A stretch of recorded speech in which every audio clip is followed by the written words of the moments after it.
하나님이 보일 수만 있다면 전도가 쉬울 것 같은데 어떻게 보여줄 수가 있을까요?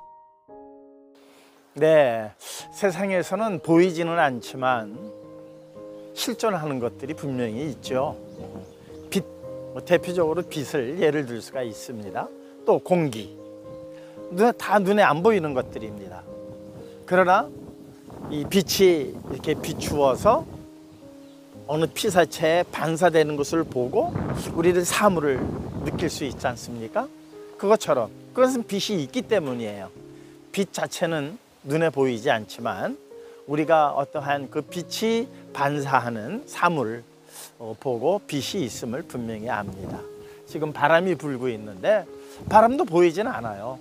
그러나 이렇게 내 뺨을 스치는 것을 느끼면서 우리는 바람이 있음을 알 수가 있습니다.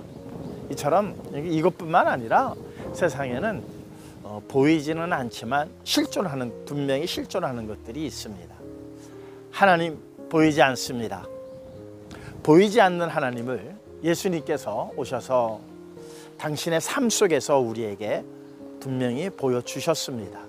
어떻게 보여주셨는가 하면 그분의 말씀에 순종하고 제자들을 사랑함으로 보이지 않는 하나님이 분명히 있음을 제자들은 깨닫고, 그리고 예수님을 통해서 예수님의 삶 속에서 예수님의 가르침 속에서 하나님을 분명히 보았습니다.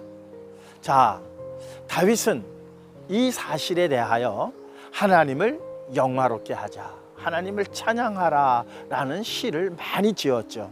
여기서 영화롭게 한다는 말, 영화롭게 좀 추상적이죠. 이걸 손우리말로 바꾼다면 빛내고 드높이다 라는 그러한 의미입니다. 그러니까 하나님을 빛내고 드높이는 것을 영화롭게 한다. 그런데 어떻게 해야 하나님을 영화롭게 할 수가 있느냐? 환난 날에 나를 부르라. 그러면 내가 너를 건지리니 내가 나를 영화롭게 하리라 그러셨어요. 시편 60편에 보면은. 그러니까 환난 날에 원망하는 것이 아니라 하나님을 부르면 하나님께서 반드시 건지시고, 그 건지심을 통해서 하나님이 분명히 살아계심을 나를 통해서 세상에 나타내시고 드높이고 그의 이름을 빛나게 하는 일을 우리가 한다는 그런 의미입니다. 요한복음 17장에 가보면 예수님께서 이런 말씀을 하십니다.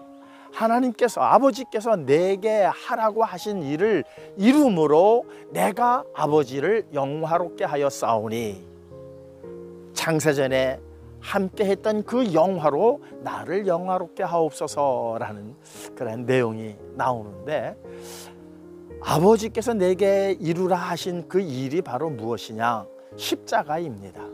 물론 문둥병도 고쳤고 죽은 자도 살렸고 여러 기적과 이적을 나타냈지만 그것으로 하나님의 이름을 드높이고 그것으로 하나님의 이름을 빛나게 한 면도 없지 않아 있겠죠. 그러나 이것은 일시적인 것이고 그것으로서는 그 영광을 계속 유지할 수가 없습니다. 하나님의 이름을 빛나게 하고 영화롭게 할 수 있는 유일한 사건은 바로 하나님의 말씀에 순종해서 십자가를 지신 그 사건이거든요.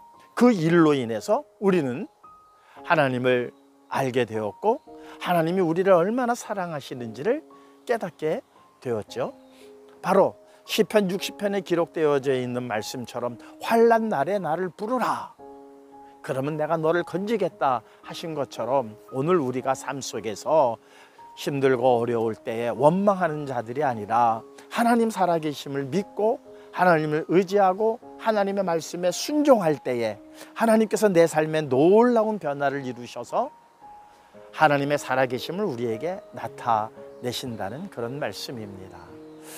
물론 성공, 승리 이것 가지고 또한 교회의 큰 부흥 가지고 하나님 살아계심을, 하나님의 이름을 드높일 수도 있지만, 그러나 정말 하나님의 이름을 드높일 수 있는 것은 변치 않고 이것을 받아들이는 사람들이 끝까지 예수 그리스도를 나의 주로 받아들이고 끝까지 예수 그리스도를 섬길 수 있는 것은 성공과 승리에서 오는 것이 아니라 내 죄를 위하여 대신 십자가에 달려 돌아가신 그 십자가의 사건을 전하고 그것을 진정으로 받아들이는 사람은 예수 그리스도를 영원토록 나의 주인으로 섬기게 될 것이며, 나의 주인으로 섬길 때에 예수님의 이름이 빛나고 드높아지고, 그로 인해서 하나님의 이름이 빛나고 드높아진다는 사실을 꼭 깨달으시고, 힘들고 어려울 때 또 이웃에게 사랑과 희생으로 하나님의 이름을 영화롭게 하실 수 있는 저와 여러분들 되시기를 주님의 이름으로 축원합니다.